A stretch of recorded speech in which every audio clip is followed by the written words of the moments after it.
Welcome back to What Arty Noobs with General Disturbance. This is the KV-1. It's the Tier 5 Soviet heavy tank located on the south spawn of Halluf. This one is under the command of ProvoBob. Now you can see a kangaroo on the side of his turret, and that's because ProvoBob is in Australia. Yes, the country that doesn't exist, according to some people on YouTube. But it does exist. It's a very real place, and it's a very beautiful place. Anyway, game on! Now you can see that ProvoBob is armed with the 85mm F30 gun, and he's capable of doing 160 alpha with that gun and penetrating 120mm of armour with the standard AP, and with the premium rounds he can actually go through 161mm. Now he's probably going to be using a lot of premium because Bob likes to spam gold at the enemy. We tried to say to him don't, but he keeps doing it. Standard reload time for this gun is 4.79 seconds, and Bob's got it down to 4.13. And yes, he's loading the gold. Before he's even seen an enemy tank, he's actually loading the gold. Anyway, let's see how he gets on in this battle. Now the KV-1, named after Kliment Voroshilov, who's the defence minister, or rather the defence supplies minister at the time of the Great Patriotic War started in 1941.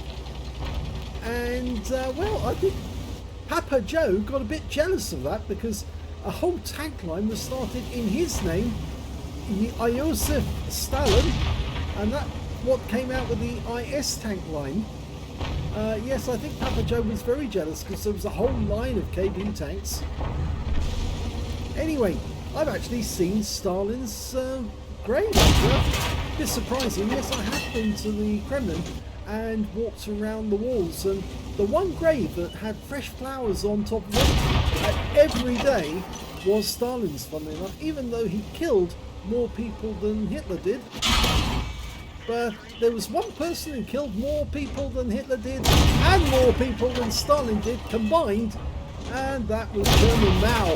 Yep, he killed a lot more, and nobody ever punished him for what he did. Anyway, that BDR is taking a huge amount of damage. These shells are just ripping through him. Next shot will kill him. And he's out the game. We've got a B1 just around the corner. And Bob's now going to go after that guy and tear him a new one. It's a one shot now. Oh, he gets hit by the Largo, so he takes him out first. And now he's going to take out B1. Oh, didn't get him with that shot. But he's going to take two more shots. That's one. This will be the kill shot. And there goes the B1. He's back in the garage. Okay, we've been tracked by the Type 95. That's about what it's good for because, yes, he's got an HE gun, which isn't very good. And he's just going to get torn to shreds again by this 85mm. He's still firing the premium ammo. He could easily take this guy out with standard ammo. And there goes the Type 95. He's got 4 kills now. He's having a very good game. Now, Bob actually just plays the game because he has fun. So he likes to spam the gold. He doesn't care about the credits it costs him because he can always make credits elsewhere. But just occasionally, he does get games where he actually earns credits even though he spams gold.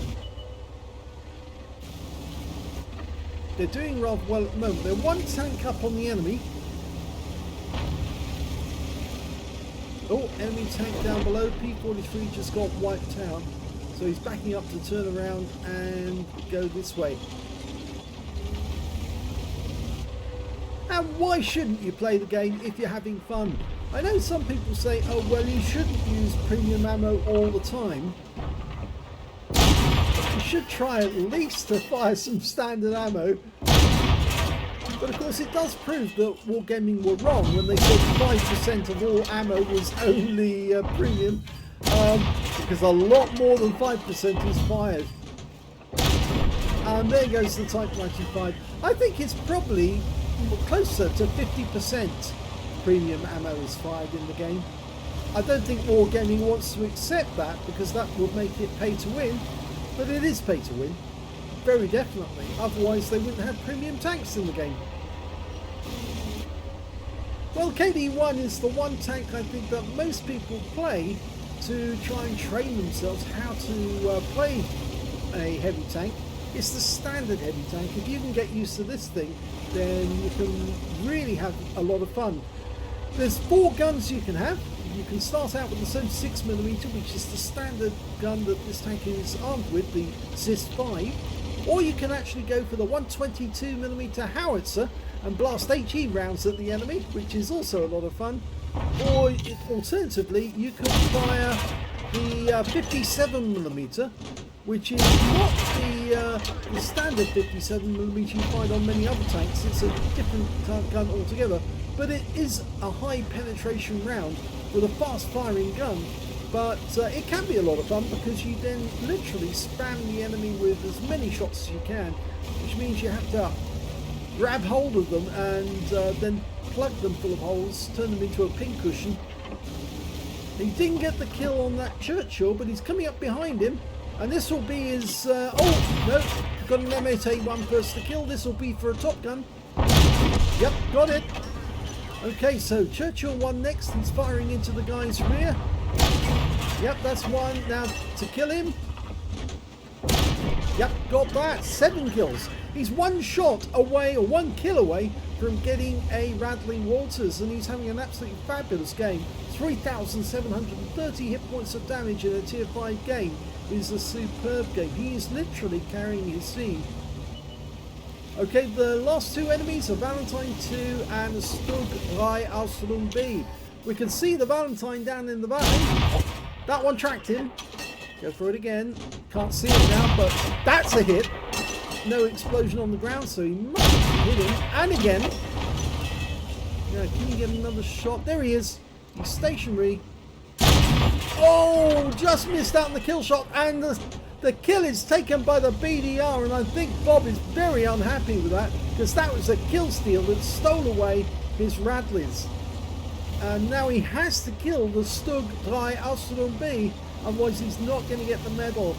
I think Bob is absolutely furious. Yes, he fires into the ground near the BDR, expressing his rage and annoyance that the BDR stole that one away from him.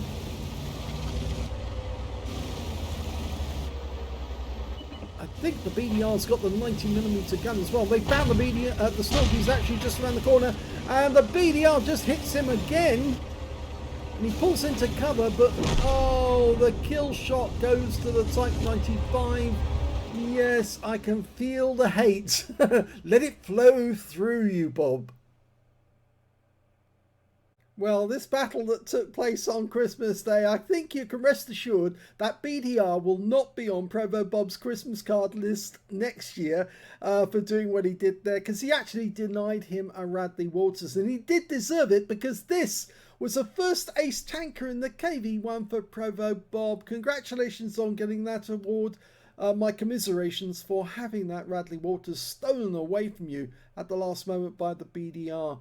He got a 5 for effect for doing more damage than the hit points for his own vehicle, a shell proof for blocking more damage than the hit points for his own vehicle, a duelist for taking down 2 tanks who damaged him, and a bruiser medal for getting at least 5 critical hits. He got 10 in total. And he also got a cool headed for surviving 10 or more ricochets, non-penetrating shots in a row from the enemy, a high caliber for dealing the most damage in the game, a Top Gun for getting at least 6 kills, and a Steel Wall for blocking the most damage in the game. And just look at that win 8. 19,341. It's an expression of how much effort ProvoBob put into winning that game. Oh, apart from the fact that he was firing gold, which, yes, less said about that, the better. But if we look at team score, we can see how much above the others he was. 4,038 hit points to Bob. The next high scorer was that BDR. Hisspoo. Yes, we'll say some nasty things about him later. 1,191 hit points went to him, less than half the amount that Bob put in. And the third highest damage in the game was actually the Churchill 1 on the enemy team with 933. When it came to kills, it's ProvoBob with 7 kills. 2 kills went to the Leopard. Everyone else either had 1 kill or nothing. and there was a lot of bots in that game as well. And when it came to base XP, yes, Bob's got that as well, so he's got the top in all 3 columns, but he was the only player to get over 1,000 base, 1,632, and the next highest scorer was the BDR with only 557. So that makes his crime of stealing that Bradley's away from Bob even worse, because look how different their performances were. Bob was excelling in that game. He was having a really good one, and it was taken away from him. Less than a third of actual damage that this guy managed to get. Less than a third, well, slightly less than a, or is it slightly more than a third? Anyway, it doesn't really matter. The fact is, he's just totally outperformed by Bob, and then he stole a medal away from Bob at the last second. He should have just left that Valentine for Bob to kill. In fact, anyone else in any other game, I would have said, please leave it to the KV-1 to get the kill, because obviously when you see somebody who's after a medal and they've got that kill in their sights, just leave the guy to get the medal, let them get it, help them to get it. And then obviously, even if you have to track the enemy to make sure he stays still, then let the other guy take the kill. And then obviously it really does bring on respect from other players if you serve up the enemy for your teammate to get a medal. Anyway, let's have a look at detail. Bob fired 35 rounds in that game, got 31 direct hits and 29 penetrations, damage of 4,038 hit points, all of it done at close range. 15 hits received from the enemy, 1 penetration. Yes, he did get penetrated just once. 14 non-penetrations and 1,525 hit points of damage blocked by armor.